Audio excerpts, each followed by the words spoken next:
जय हिंद दोस्तों, स्वागत है आपका द एकेडमी 2.0 पर। दोस्तों हम लोग सीटेट 6 to 8 के लिए एसएसटी पढ़ रहे हैं और इस एसएसटी में हम लोग ज्योग्राफी पढ़ रहे हैं। ज्योग्राफी में जो आज का हमारा टॉपिक है उसका नाम है आकाशगंगा। क्या नाम है उसका? आकाशगंगा। उसका नाम क्या है? आकाशगंगा। आकाशगंगा किसे कहते हैं? तो इसे इंग्लिश में क्या कहा जाता है? गैलेक्सी कहा जाता है। क्या कहा जाता है इसे? गैलेक्सी कहा जाता है। अब देखें कि आप देखे हैं कि ब्रह्मांड में करीब 100 अरब आकाशगंगा है। ये क्या है? एक अनुमान है कि ब्रह्मांड में कितनी आकाशगंगा है। तो ब्रह्मांड में करीब यानी लगभग 100 अरब आकाशगंगा है। लगभग क्या है? 100 अरब आकाशगंगा है। इसका मतलब ये हुआ कि आकाशगंगा किससे मिलकर बनी? ब्रह्मांड किससे मिलकर बना है? आकाशगंगाओं से मिलकर बना है। तो फिर आकाशगंगा किससे बना है? ठीक है ना। तो अगर हम आकाशगंगा की बात करें, आकाशगंगा, तो जो आकाशगंगा है ना, ये क्या है?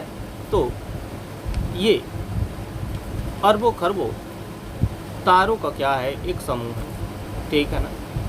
ये क्या है? तो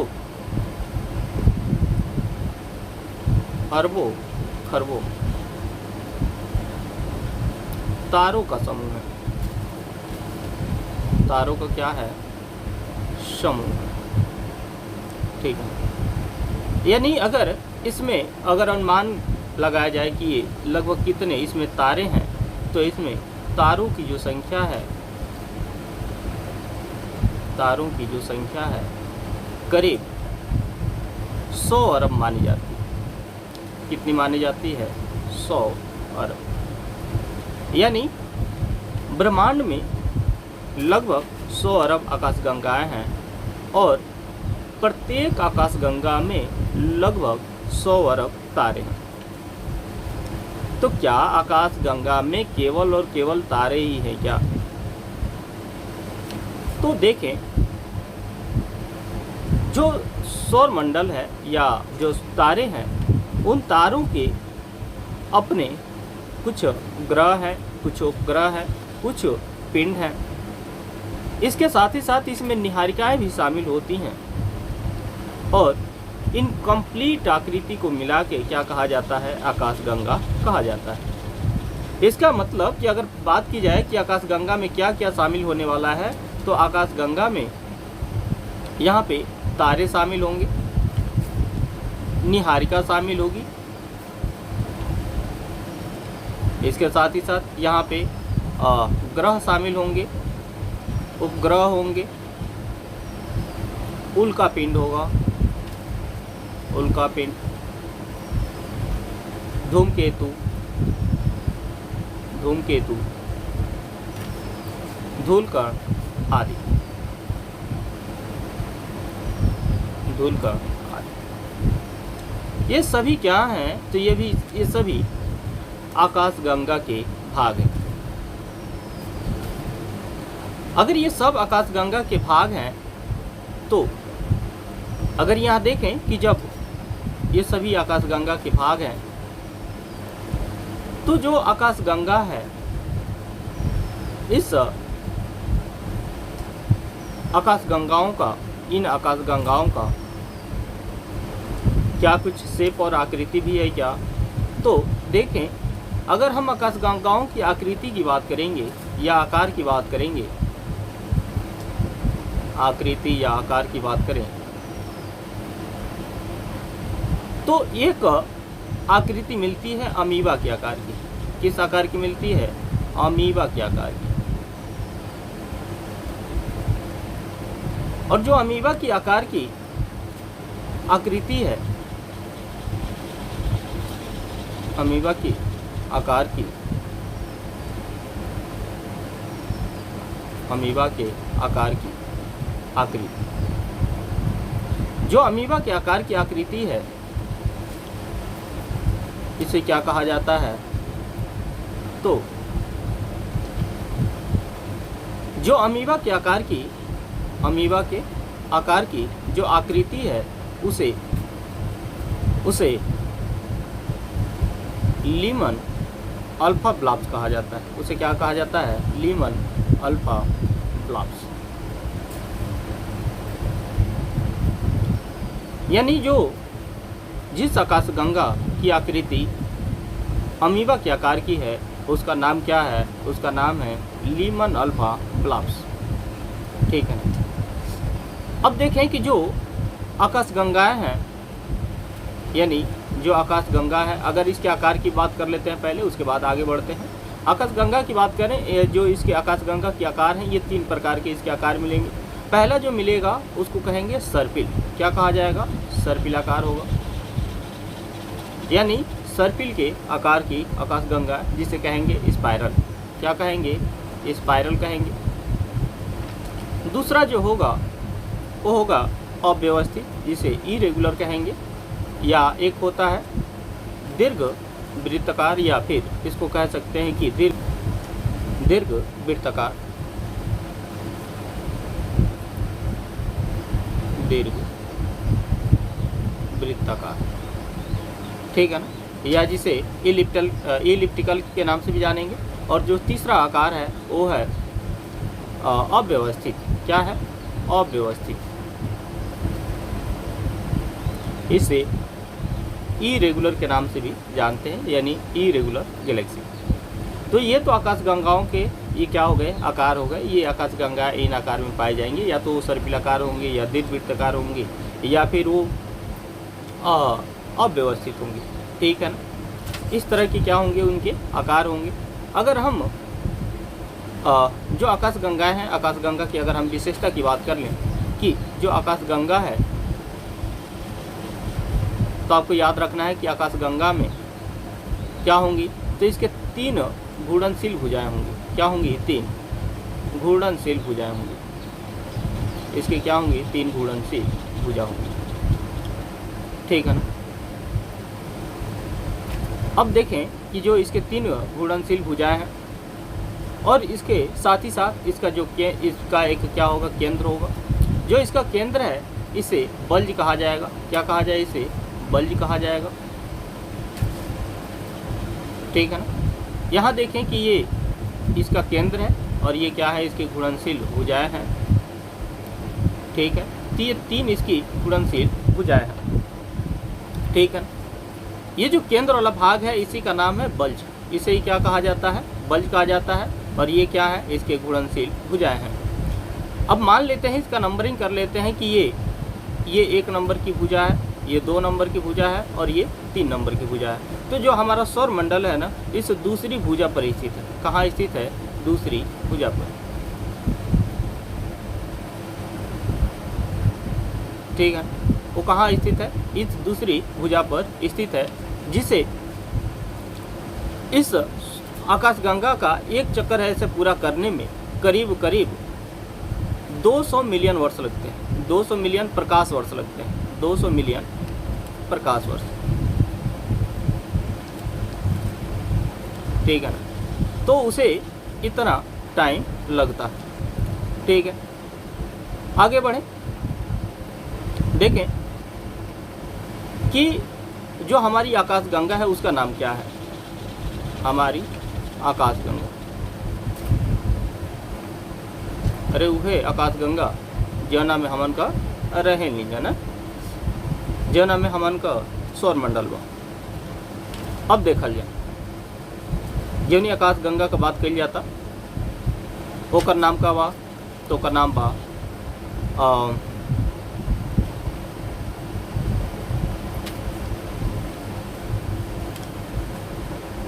मंदाकिनी। ओकर नाम का बा मंदाकिनी। यही मंदाकिनी के, यानी इस मंदाकिनी को क्या कहा जाता है? मिल्की वे के नाम से भी जाना जाता है। इसे क्या कहा जाता है? मिल्की वे। यानी इसे किस नाम से जानते हैं? इसे मिल्की वे के नाम से जानते हैं। तो जो हमारी आकाशगंगा है उसका नाम क्या है? मंदाकिनी, जिसे मिल्की वे के नाम से भी जानते हैं। अब बात आती है कि ये मिल्की वे क्या है? जब भी मिल्की वे की बात की जाए तो आपको याद रखना है कि जो रात के समय में जो हमें आकाश में जो तारे नज़र आते हैं, उन तारों का जो समूह है वो क्या कहलाता है? वो मिल्की वे कहलाता है। ठीक है ना? तो रात्रि के समय या रात में दिखाई देने वाले तारों का समूह, दिखाई देने वाले तारों का समूह,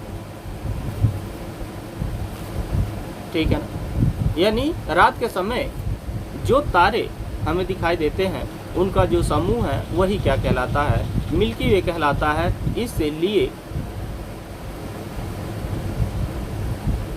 इसलिए जो आकाशगंगा है, जो हमारी आकाशगंगा है जिसका नाम है मंदाकिनी, उसे मिल्की वे के नाम से भी जाना जाता है।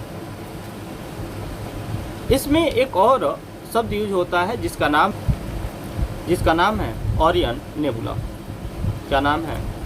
Orion nebula. ये ओरियन नेबुला क्या है? तो आपको याद रखना है कि हमारे सौरमंडल से बाहर ये एक ऐसा तारों का समूह है जो सबसे शीतल व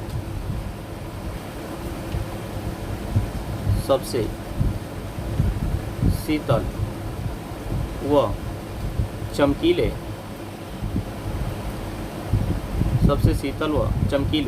तारों का समूह है। तारों का क्या है? समूह है। ठीक है ना? तो मंदाकिनी में देख रहे हैं कि जो मिल्की वे क्या है? तो रात के समय दिखाई देने वाले तारों का समूह है। ओरियन नेबुला क्या है? तो सबसे शीतल और सबसे चमकीले तारों का समूह है। इसके बाद एक आता है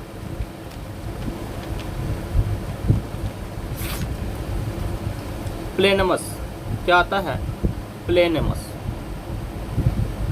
ये प्लेनमस क्या है? तो प्लेनमस ये रात के समय दिखाई देने वाले जुड़वा तारों का समूह है। ये क्या है? तो रात में दिखाई देने वाले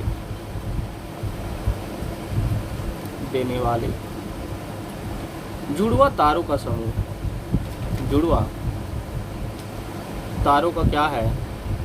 समूह। तो जो जुड़वा तारों का समूह है उसे क्या कहते हैं? प्लेनमस कहते हैं। ये जो प्लेनमस है ये हमारे सौरमंडल से बाहर है। एक होता है डॉग स्टार या इसको कहते हैं साइरस या डॉग स्टार।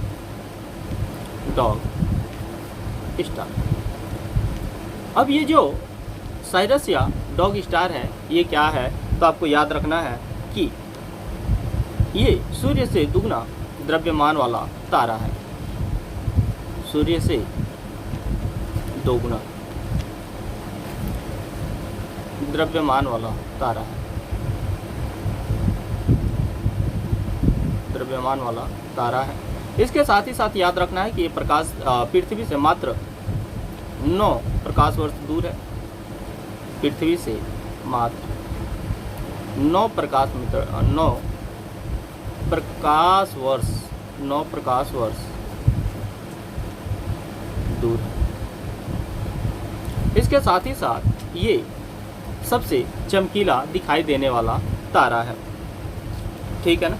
या ऐसा कह सकते हैं कि सूर्य से 20 गुना ज़्यादा चमकीला दिखाई देता है। ठीक है ना? तो सूर्य से 20 गुना चमकीला तारा है। सूर्य से 20 गुना चमकीला तारा है।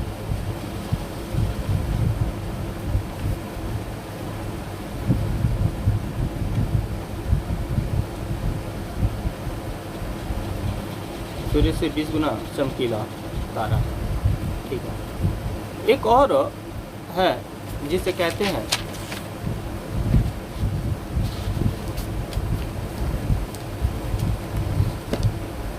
Proxima Centauri. इसका नाम क्या है? Proxima Centauri.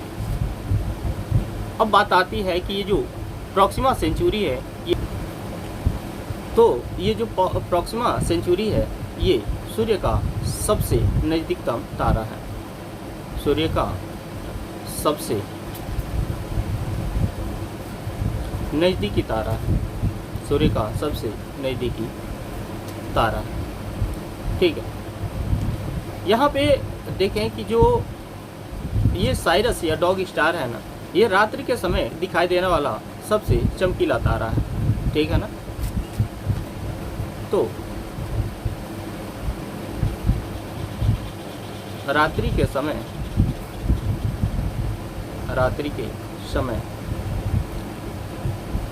दिखाई देने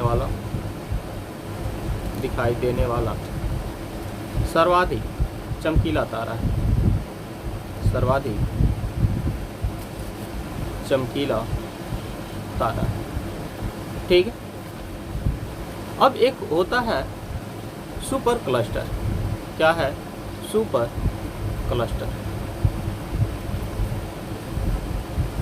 ये सुपर क्लस्टर क्या है? तो आपको याद रखना है कि आकाशगंगाओं का जो समूह है वो क्या कहलाता है? तो आकाशगंगाओं का जो विशाल समूह है उसे कहते हैं सुपर क्लस्टर। ठीक है ना, आकाशगंगाओं का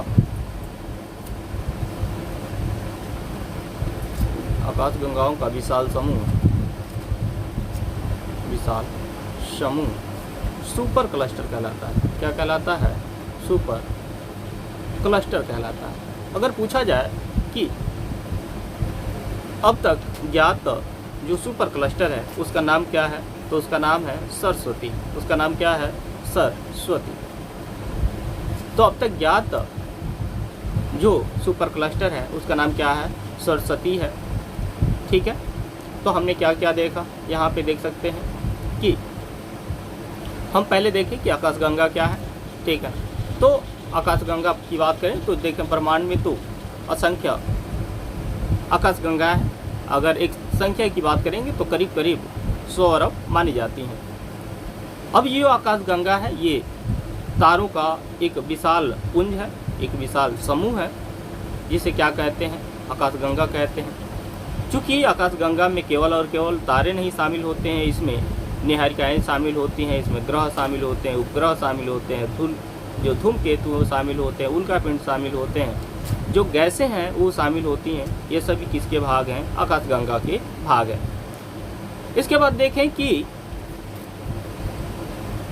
एक आकाशगंगा है जिसका आकार कैसा है? अमीबा के आकार का है। ठीक है ना, और इसको कहते हैं लीमन अल्फा ब्लॉब्स।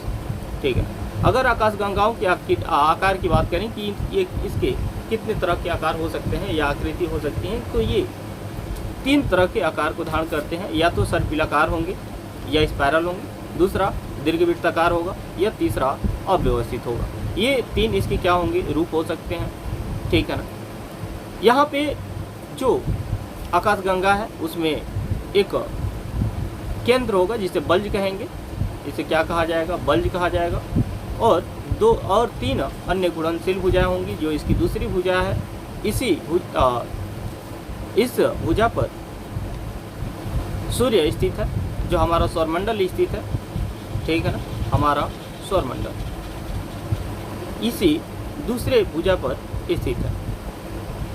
और जो ये सौरमंडल का जो सूर्य है, ये इस आकाशगंगा का एक चक्कर पूरा करने में करीब 200 मिलियन वर्ष लेता है। अब बात आती है कि हमारी आकाशगंगा का नाम क्या है? तो हमारी आकाशगंगा का नाम है मिल्की वे, जो रात के समय दिखाई देने वाले तारों का समूह है। इसे आर्यन नेबुला कहते हैं। और जो आर्यन नेबुला है, मंदाकिनी क्या है? तो रात के समय दिखाई देने वाले मंदाकिनी, जिसे मिल्की वे कहते हैं। तो मिल्की वे रात के समय दिखाई देने वाले तारों का समूह है। एक होता है आर्यन नेबुला। आर्यन नेबुला क्या है? तो ये सबसे शीतल और चमकीले तारों का समूह है। इसके बाद देखें कि एक है प्लेनमस। प्लेनमस क्या है? तो रात के समय दिखाई देने वाले जुड़वा तारों का समूह है। दूसरा है डॉग स्टार या साइरस। ये सूर्य से दोगुना द्रव्यमान वाला तारा है और पृथ्वी से मात्र 9 प्रकाश वर्ष की दूरी पर स्थित है। ठीक है ना, और ये सूर्य से 20 गुना ज़्यादा चमकीला है। अतः जब ये रात में दिखाई देता है तो ये सौरमंडल में, या ऐसा कह सकते हैं कि रात्रि के समय सबसे चमकीला दिखाई देने वाला यही तारा है। आगे बढ़ें, एक है प्रॉक्सिमा सेंचुरी। अगर प्रॉक्सिमा सेंचुरी की बात करें तो ये सूर्य का सबसे नज़दीकी तारा है, जिसे सुपर क्लस्टर अगर सुपर क्लस्टर की बात करें तो ये सुपर क्लस्टर क्या है, तो आकाशगंगाओं का विशाल जो समूह है ये क्या कहलाता है, सुपर क्लस्टर कहलाता है। और अब तक ज्ञात जो सुपर क्लस्टर है उसका नाम क्या है, तो सरस्वती है, उसका नाम क्या है, सरस्वती है। आगे बढ़े, अब देखते हैं कि तारा क्या है, ठीक है ना। तारा जिसे कहते हैं स्टार, क्या कहते हैं, तो इसे स्टार के नाम से जानते हैं। अब देखें कि जो तारा है, इस तारे में, तो तारा क्या है, तो तारा आकाशगंगा का एक भाग है, आकाश गंगा का एक अंश मात्र है, ये क्या है, अंश है या भाग है। इस तारा में देखेंगे कि ये तारा किससे निर्मित होगा, तो निहारिका से निर्मित होगा, निहारिका से निर्मित है, निहारिका से निर्मित है। और इस तारे में हाइड्रोजन मिलेगा,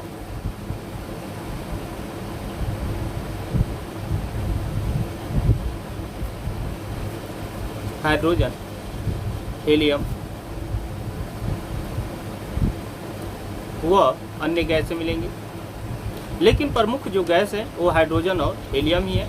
अगर इनके परसेंटेज की बात करें तो ये लगभग 71% और ये 26% की बात करते हैं। इतना ये क्या होते हैं, पाए जाते हैं, या 26.5 हो सकते हैं, ठीक है ना। टोटल कितना हो जाएगा,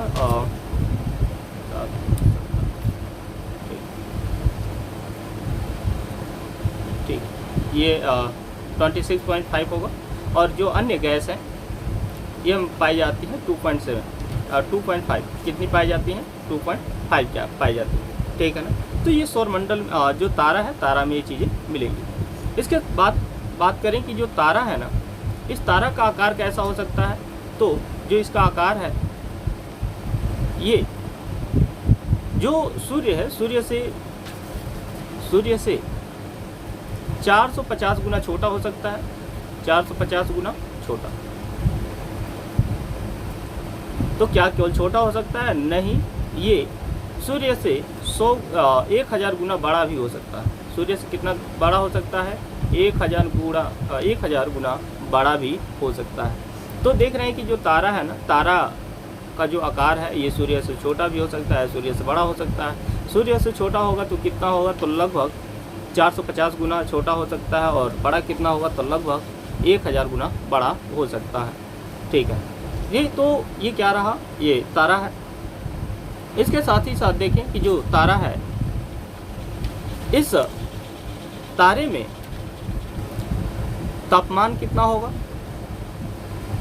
तो अगर तारे के तापमान की बात करें तो ये 3000 से लेकर 3000 डिग्री सेल्सियस से लेकर 50,000 डिग्री सेल्सियस तक इसका टेम्परेचर हो सकता है।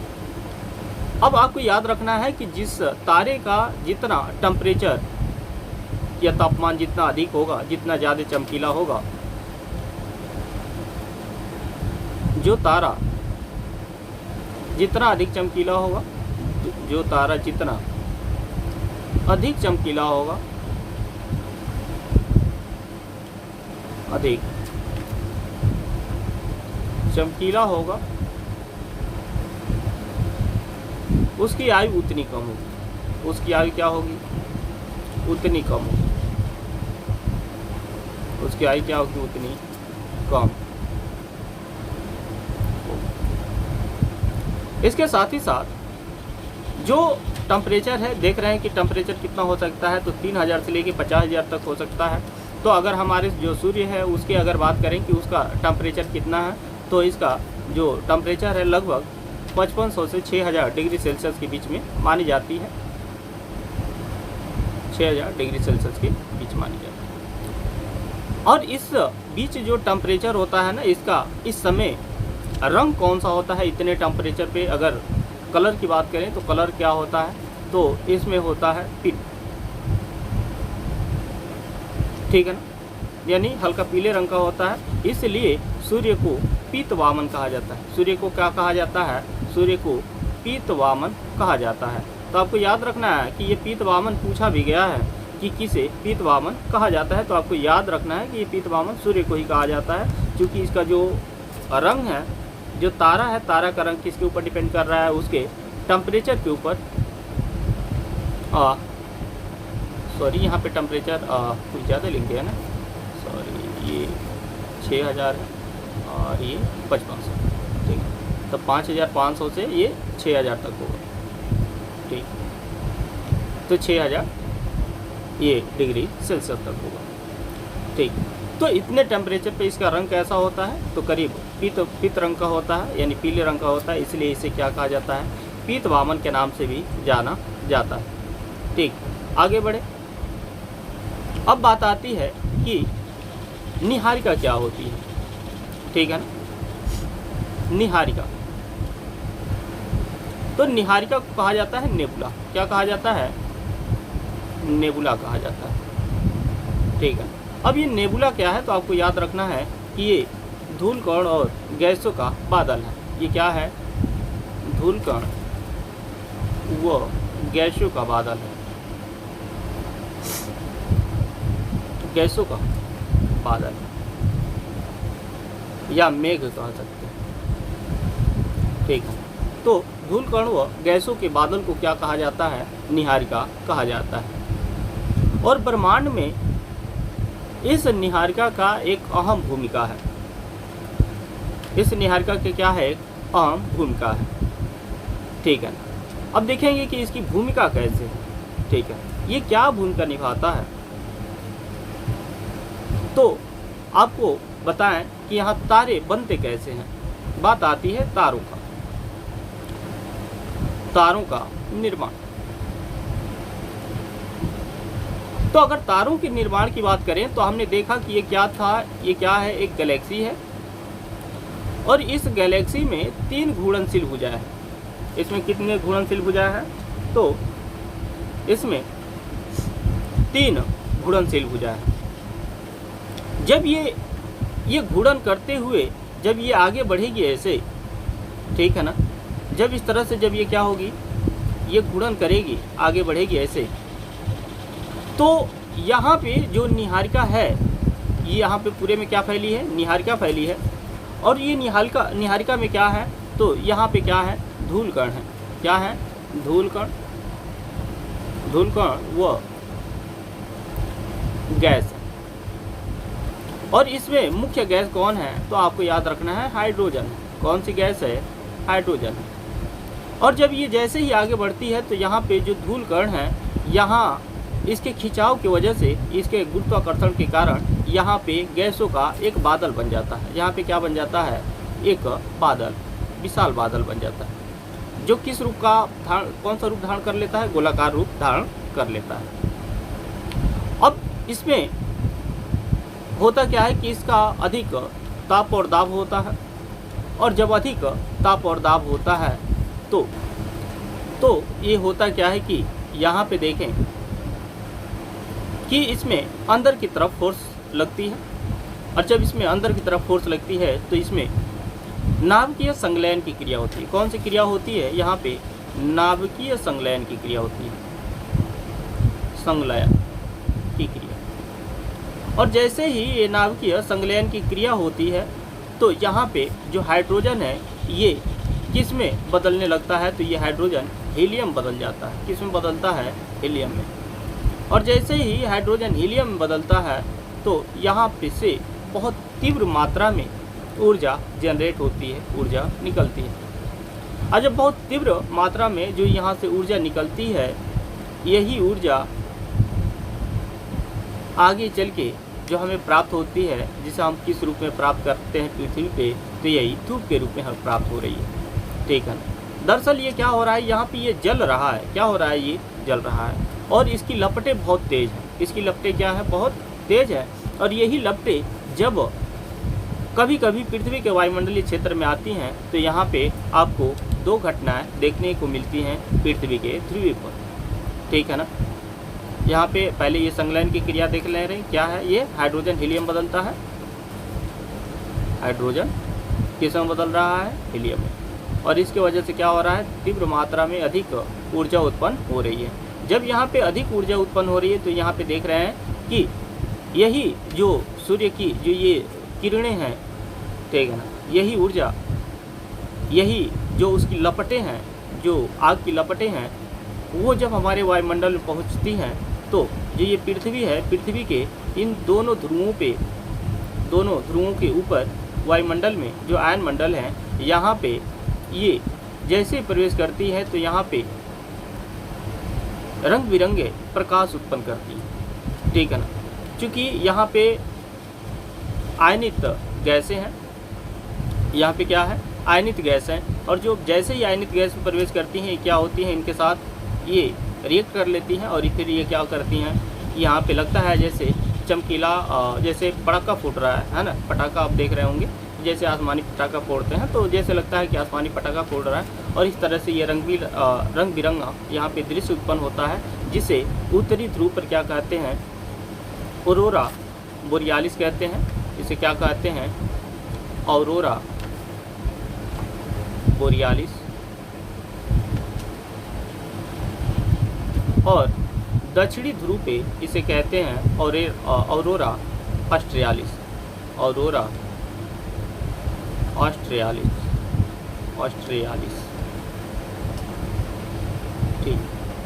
तो ये दो घटनाएं ये किसके कारण देखने को मिलती हैं, तो उसी संलयन की क्रिया के दौरान जो लपटें निकलती हैं, जब वही लपटें जब हमारे वायुमंडल में प्रवेश कर जाती हैं कभी कभी, तब ये घटनाएं देखने को मिलती हैं।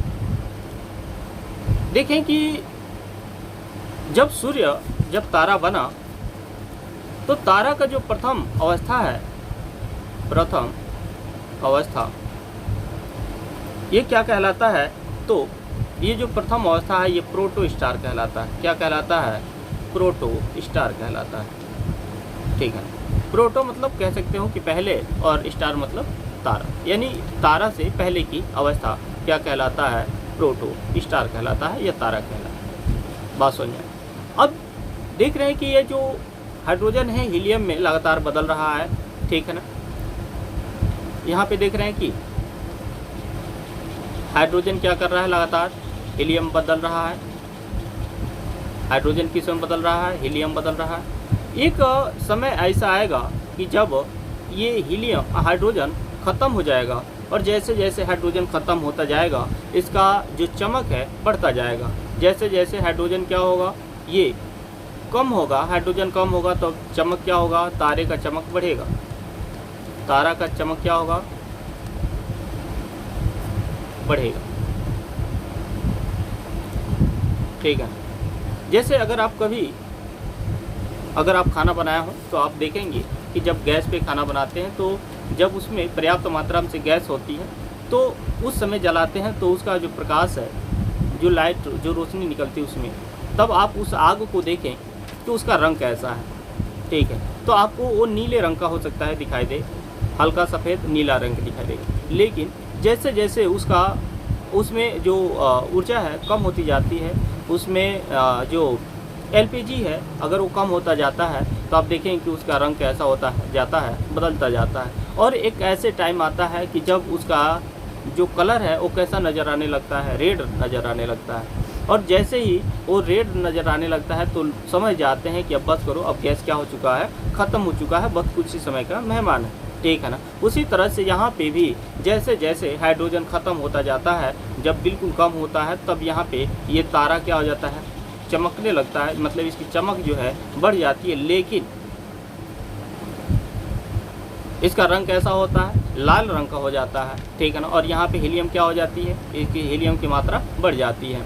अब देख रहे हैं कि जो यहाँ पे हाइड्रोजन है, ठीक है ना। अब ये अंदर तो ये हाइड्रोजन ख़त्म हो गया, ऊपरी हिस्से में अभी हाइड्रोजन है जो क्या हो रहा है, अभी जल रहा है। अब ये क्या हो रहा है कि अब इसका रंग कैसा नज़र आने लगेगा, तो इसका जो रंग होगा लाल नज़र आएगा। इसका रंग कैसा होगा, लाल नज़र आएगा, ठीक है, इसलिए इसे रेड जाइंट कहा जाएगा। इसे क्या कहा जाएगा? Red giant. ठीक है, इसे क्या कहा जाएगा? रेड जाइंट कहा जाएगा। ये जो रेड जाइंट है ना, इसे ही रक्तदानों के नाम से जानते हैं। इसे क्या कहते हैं? रक्तदानों या लाल रक्तदानों कहते हैं। रक्तदानों। ठीक है, आगे बढ़ें। अब देखें कि ये जो रक्तदानों हैं, इसी रक्तदानों को यानी रेड जाइंट को क्या कहा जाता है? तो इसे ही सुपर रेड जाइंट कहा भी जाता है। इसे ही सुपर रक्तदानव भी कहा जाता है। इसे क्या कहा जाता है? सुपर रक्तदानव। तो इसे ही रक्तदानव या सुपर रक्तदानव कहते हैं। Super giant, super red giant कहेंगे, सुपर रेड जाइंट। ठीक है, अब देखें कि अब जैसे ही इसमें ये ख़त्म हुआ, ठीक है ना, अब होगा क्या कि हाइड्रोजन किस में बदल चुका है? तो हाइड्रोजन हीलियम बदल चुका है। और हाइड्रोजन जब हीलियम बदलेगा और उसके बाद से क्या होगा? यही जो हीलियम है, एक समय के बाद ये क्या होगा? यही कार्बन में बदल जाएगा और फिर यही कार्बन किस में बदलेगा? धातु में बदल जाएगा। किस में बदल जाएगा? धातु में बदल जाएगा। लेकिन उससे पहले हम देखें कि जो रेड जाइंट है ना, इसमें क्या होगा? विस्फोट होगा। क्या होगा? विस्फोट होगा। आज जब विस्फोट होगा तो उसे ही कहेंगे सुपरनोवा। ठीक है ना, उसे क्या कहेंगे? सुपरनोवा। ठीक है ना। तो जो रेड जाइंट है, रेड जाइंट जिसे क्या कह रहे हैं? रक्तदानव,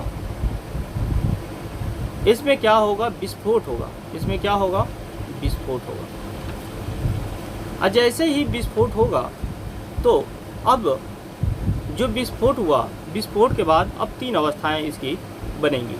कितनी अवस्थाएं बनेंगी? 3 अवस्थाएं बनेंगी। या तो पहला हो सकता है कि ये जो विस्फोट हुआ है उस पिंड का जो द्रव्यमान है, ठीक है ना, वो कितना हो जाए? तो 1.4 ms, यानी ms का मतलब है सौरिक द्रव्यमान। इसका मतलब क्या है? सौरिक द्रव्यमान।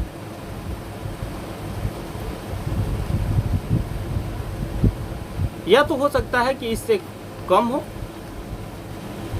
या ऐसा हो सकता है कि इससे ये अधिक हो। ठीक है ना।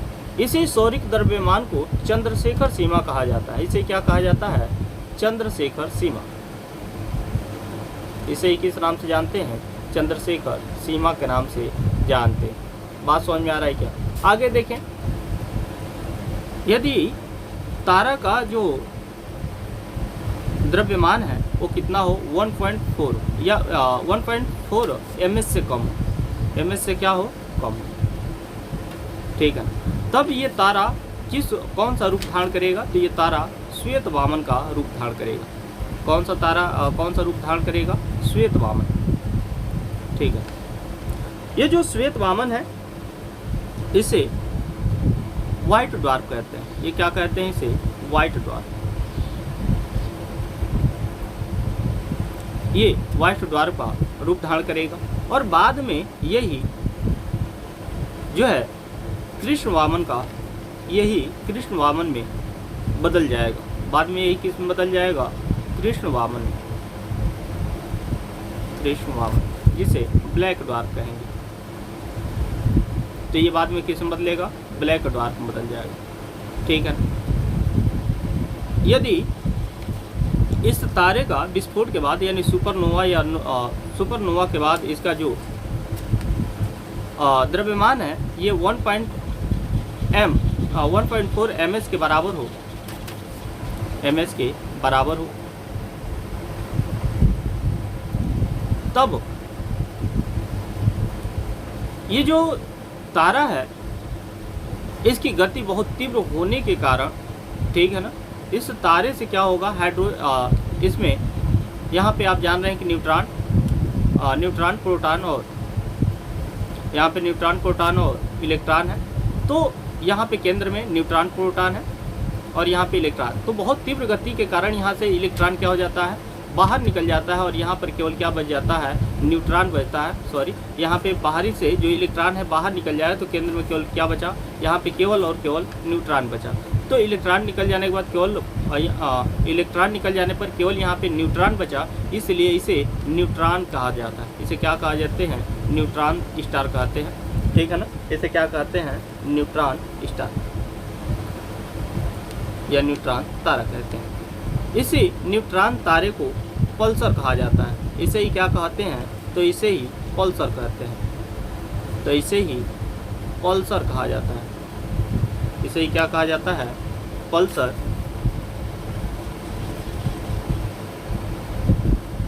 पल्सर्स कहा जाता है। लेकिन यदि इसका जो ms है वो कितना हो, 1.4 से अधिक हो, ठीक है। यानी इसका जो द्रव्यमान है 1.4 से क्या हो, अधिक हो, ठीक है ना, ms अधिक, ठीक है। अगर ये 1.4 से अधिक अगर इसका द्रव्यमान है, तब ये जो तारा है किस में बदल जाएगा, कृष्ण V1 बदलेगा। किस में बदलेगा, कृष्ण V1 में। इसी कृष्ण V1 को कहते हैं ब्लैक होल। क्या कहते हैं, इसे ही ब्लैक होल कहते हैं, ठीक है। इसे क्या कहते हैं, तो इसे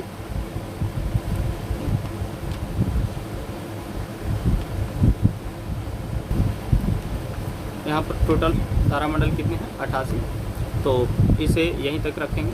आपको आपको क्लास कैसा लगा आप कमेंट करके जरूर बताएं। इसके साथ ही साथ यदि आप चैनल पर पहली बार विजिट किए तो चैनल को लाइक शेयर सब्सक्राइब कर लें और साथ ही साथ बेल आइकन को प्रेस कर लें ताकि आपको नोटिफिकेशन मिलता रहे, ठीक है। तो क्लास को आज यहीं तक रखते हैं, तब तक के लिए जय हिंद। मिलते हैं अगले क्लास में।